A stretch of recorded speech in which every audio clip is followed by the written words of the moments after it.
Noong Disyembre 2019, dumating sa Perth, Australia si Marisa Alvarez, isang 36 na taong gulang na Filipina. Sa kanyang isip, iyon na ang simula ng panibagong yugto ng kanyang buhay, malayo sa hirap at malapit sa pag-asang dala ng pag-ibig. Kasama niya roon ang kanyang asawa, si Andrew Cole, 42 taong gulang, negosyanteng Australiano at isang lalaking minsan niyang itinuring na sagot sa lahat ng kanyang dasal. Sa unang 2 taon ng kanilang pagsasama, tila perpekto ang lahat. Maalaga si Andrew, mapagbigay at palaging ipinaparamdam kay Marisa na siya'y mahalaga. Madalas silang maglakbay, maghapunan sa labas at mangarap ng magiging pamilya. Ngunit sa pagdaan ng panahon, nagsimulang pumutok ang mga lamat. Madalas nang mag-overtime si Andrew sa trabaho, umuuwi ng gabi at kadalasang lasing. Tahimik, mailap at palaging nakatutok sa kanyang telepono. Isang araw noong Hunyo 2022, habang naglilinis ng kwarto, nakakita si Marisa ng resibo mula sa isang mamahaling restaurant sa Sydney. Petsa, Abril 18, 2022. Alam niyang hindi siya kasama roon. Sa halip na magalit agad, pinili ni Marisa na manahimik.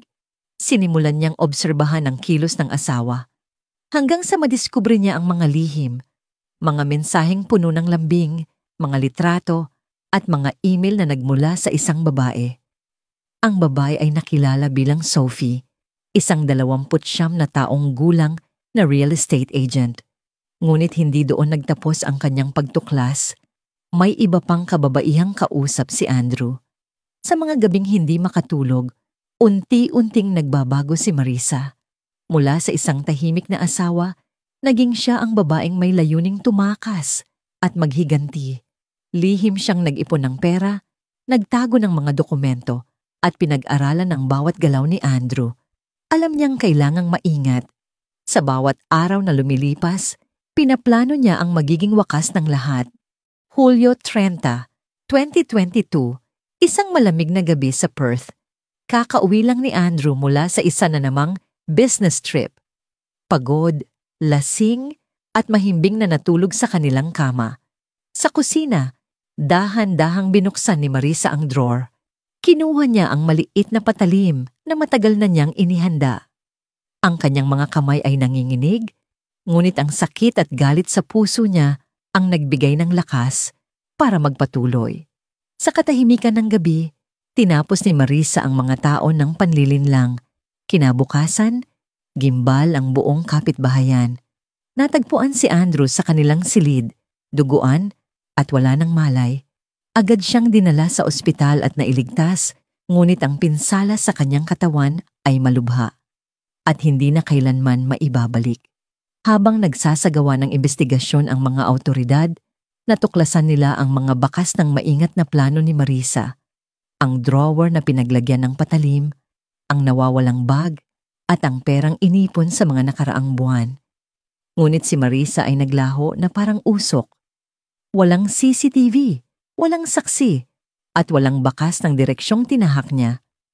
May mga ulat na nakita siya sa Thailand, ngunit walang kumpirmasyon. Sa kalaunan, idineklara ng mga pulis na bukas, ngunit malamig na kaso ang insidente. Samantala, si Andrew, bagamat nakaligtas, ay tuluyang bumagsak. Naubos ang kanyang negosyo, nasira ang kanyang reputasyon, at iniwan ang mga taong minsang kumapaligid sa kanya. Sa mga panahong siya'y nag-iisa, malinaw sa kanyang isip ang dahilan ng lahat. Ang sakit na minsan niyang idinulot sa babaeng labis na nagmahal sa kanya. At sa kung saan mang sulok ng mundo, naroroon si Marisa Alvarez. Marahil ay huminga siya ng maluwag, malayo sa lahat ng gulo, ngunit malaya. Sapagkat sa gabing iyon, hindi lamang siya tumakas. Ipinaglaban niya ang sarili niyang hustisya.